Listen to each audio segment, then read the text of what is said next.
active learning.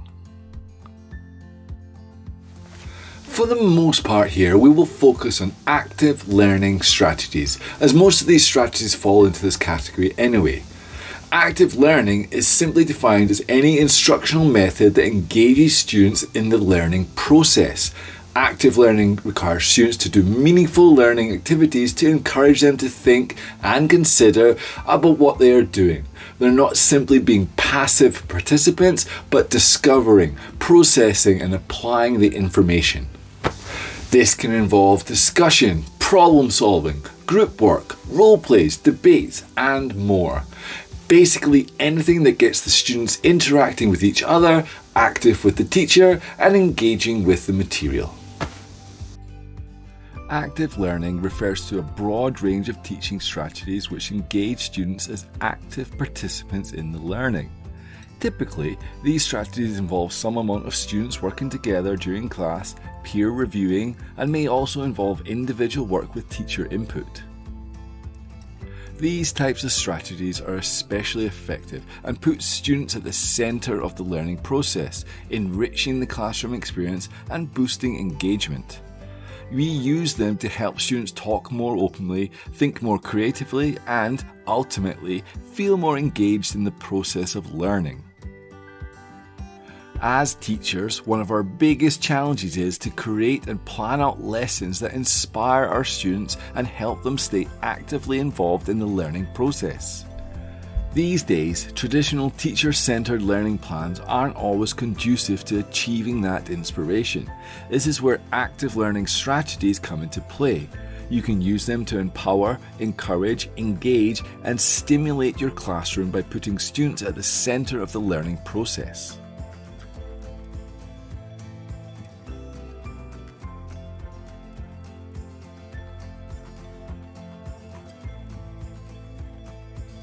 Reciprocal questioning strategy.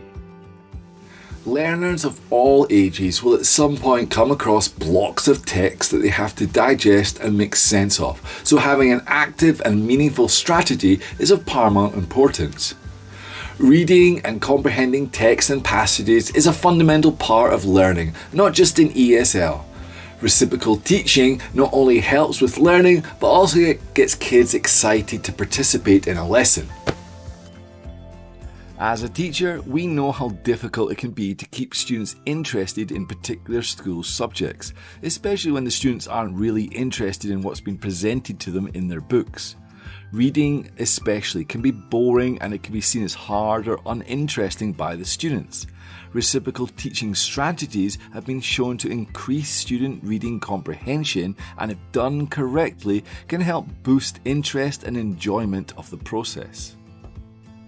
Reciprocal teaching not only helps with learning, but if you present it in the correct way, it gets kids excited to participate in the lesson. This part is really up to the teacher's own energy. The teacher has to show that they are interested in it, the teacher has to show enthusiasm, and this enthusiasm will pass on to the students. As a general rule, if you act bored or uninterested, then the students are going to also be bored and uninterested. If you act excited and enthusiastic, then the students are going to copy that also.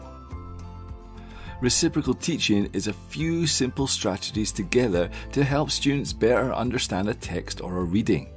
These strategies get students more involved throughout the reading process, it helps them stay engaged and improves their overall comprehension skills. Reciprocal teaching follows the I do, we do, you do formula, which basically means there's a gradual release of responsibility. In this teaching strategy, you do demonstrations, you prompt, and then you practice. So, when new material is being introduced, the teacher at first has a prominent role in the delivery of the content.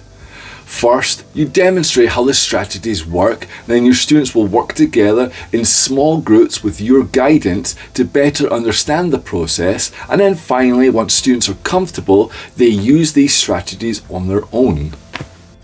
This in itself can instill confidence and independence in the student. It can also give them a sense of responsibility, and if shown and promoted in the right way, you can include peer-to-peer learning too, where they'll help each other and guide each other.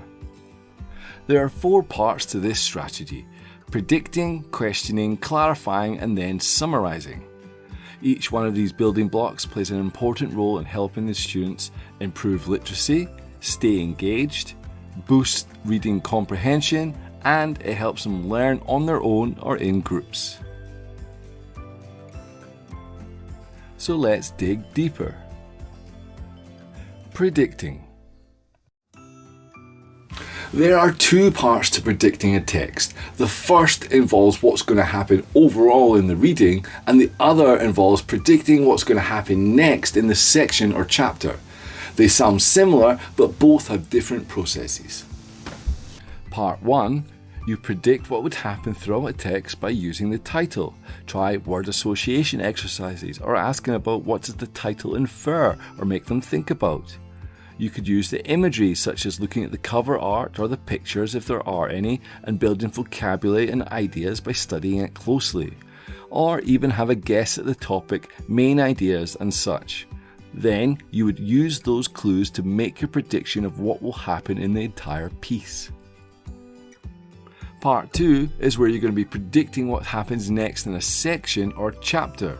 You would skim the next bit of text you've been assigned to read and pick up certain words, sentences or images, and from that you would have a quick overview and make a quick prediction as what's going to happen next in the text. Now, you need to remember that students may be quite lazy here and they might try to get away with basic answers, small 3 or 4 word sentences, or even just 1 word answers. This is something you need to find a way to discourage. Positive reinforcement, reward systems can work quite well here. Encourage them to come up with evidence as well. For example, I think something because of something. Let's say your class is covering Harry Potter, for example.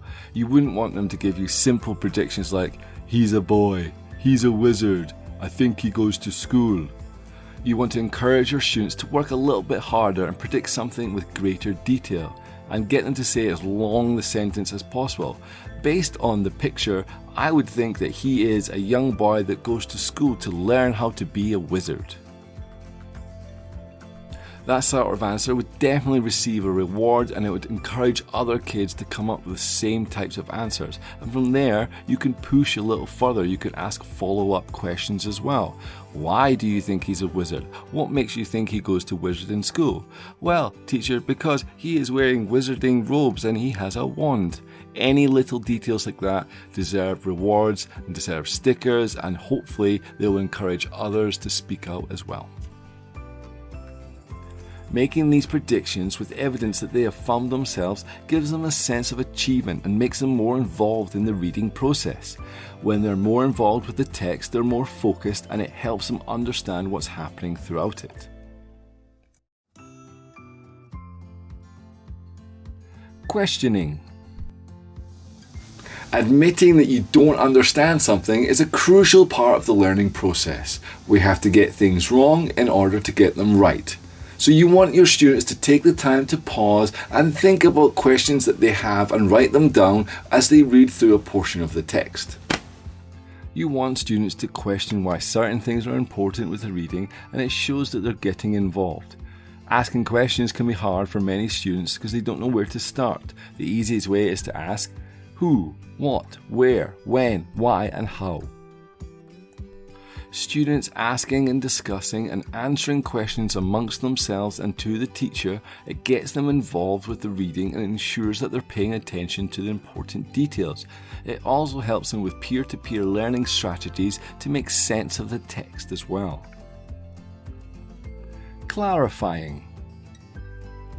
Clarifying and CCQs are used to make sure students continue to understand what they're reading throughout the entire process.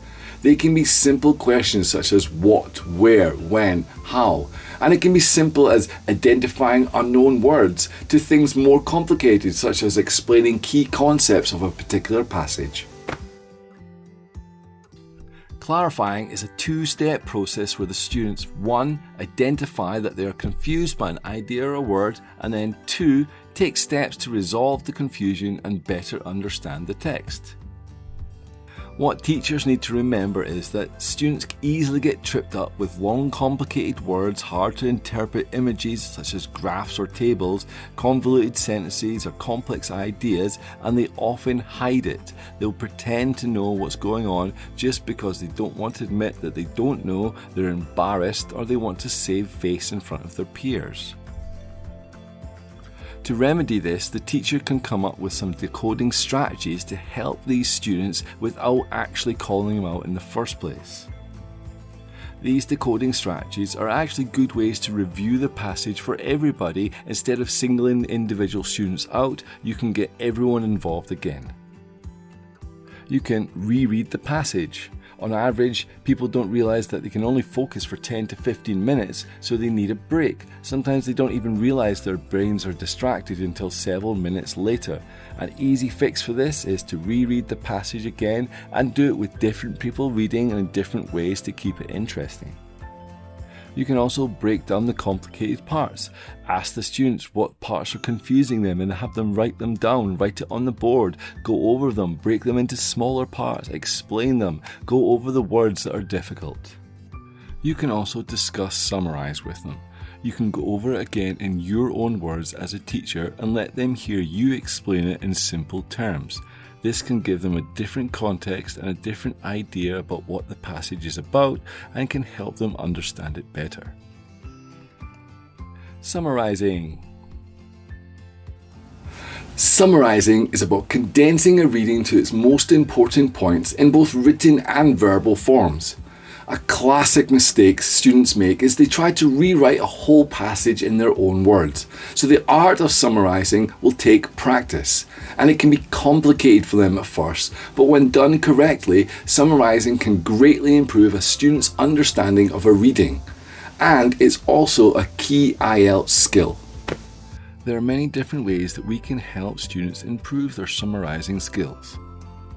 We can encourage the students to stop often throughout a text and then take shorthand notes. This is a skill in itself and may take some practice to get right. After the reading, we can get them to group work sessions where each student verbalises their summaries to each other and they talk about it. We can do a strategy called combining summaries, where students write down a part each and then they combine it. Say one student writes the beginning and the other student writes the middle and then the last one writes the end. They combine their three parts together to write one whole summary. And throughout all this, we can be prompting our students, asking them questions like, what was this part about? What happened at the beginning? What happened at the end? What are the most important ideas from this paragraph? Who are the most important characters? And so on. The ability to complete a summary shows that the students have been listening and they're able to not only understand it, but they're able to describe it and talk about it in their own words.